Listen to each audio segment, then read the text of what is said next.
எல்லாருக்கும் வணக்கம்.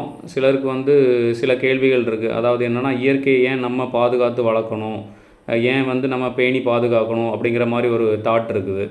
So for example பார்த்தீங்க அப்படின்னா, மழை பெய்யுது, அந்த அந்த சீசனில் மழை பெய்யுது. ஸோ பறவைகளின் எச்சங்கள் மூலமாக விதைகள் கடத்தப்படுது. காற்றின் மூலமாகவும் விதைகள் ஆங்காங்கே விழுது. அதிலிருந்து மரங்கள் முளைத்து வருது. அது திரும்ப பெரிய மரமாகுது. ஸோ இப்படியே இந்த ரொட்டேஷன் போயிட்டே இருக்குது. இப்படியே இந்த சைக்கிள் ப்ராசஸ் வருது. அது மூலமாக பல்லுயிர் சூழல்கள் அமையுது. ஸோ இந்த ப்ராசஸ் போயிட்டே இருக்குது.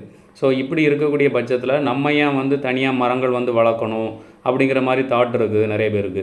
ஸோ அப்படி சொல்ல போனோன்னா, முன்னாடி இருந்த காடு அளவுகளை விட இப்போ காடு அளவுகள் ரொம்ப கம்மியாகிட்டே வருது.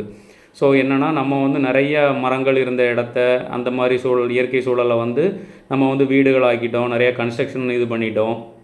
ஸோ அந்த மாதிரி நிறையா ஃபேக்ட்ரிஸ் இண்டஸ்ட்ரீஸ் ஸோ இந்த மாதிரி இருக்கும்போது நம்ம நிறைய காடுகளை அழிச்சிட்டோம். ஸோ நம்ம திரும்ப என்ன பண்ணலாம் அப்படின்னு சொன்னால், திரும்ப மரங்கள் நிறைய வளர்க்கலாம்.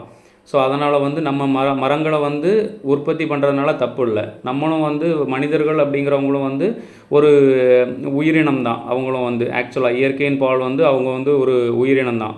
ஃபார் எக்ஸாம்பிள் பறவைகளை போல் நம்மளும் ஒரு மனித இனமும் ஒரு தனி இனம் தான்.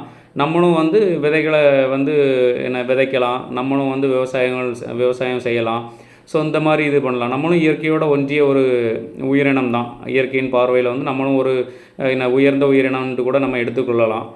ஸோ அந்த மாதிரி, ஏன்னா கொஞ்சம் அறிவு எல்லா இதோட கொஞ்சம் கூடுதல் இருக்குது. அதனால் உயர்ந்த உயிரினம் கூட நம்மளை எடுத்துக்கலாம். ஸோ அப்படி இருக்கும் பட்சத்தில் நம்மளும் விதைகளை விதைக்கலாம், அது தப்பு இல்லை. பறவைகளுக்கு நம்ம உணவுகள் வைக்கலாம், அது தப்பு இல்லை. ஏன்னா காடுகளை நம்ம அழிச்சிருக்கோம். ஸோ அப்படி அழிக்கும் பட்சத்தில் அந்த விவசாய இடத்தெல்லாம் விட்டுட்டு நம்ம இங்கே தனியாக ஒரு இண்டஸ்ட்ரியிலேருந்து ஒர்க் பண்ணிகிட்டு இருக்கோம். ஸோ அப்படி இருக்கக்கூடிய பட்சத்தில் அங்கே அந்த பறவைகளுக்கான உணவுகள் கிடைப்பதில்லை. ஏன்னா நம்ம காடு அழிச்சிருக்கோம். ஸோ அப்படி இருக்கும் பட்சத்தில் நம்ம உணவு வைக்கிறதுனால தப்பு இல்லை. அதேமாதிரி மரங்கள் நம்ம எவ்வளவும் வைக்கலாம், வச்சு திரும்பியும் இந்த காடுகளை வளர்க்கலாம். நன்றி, வணக்கம்.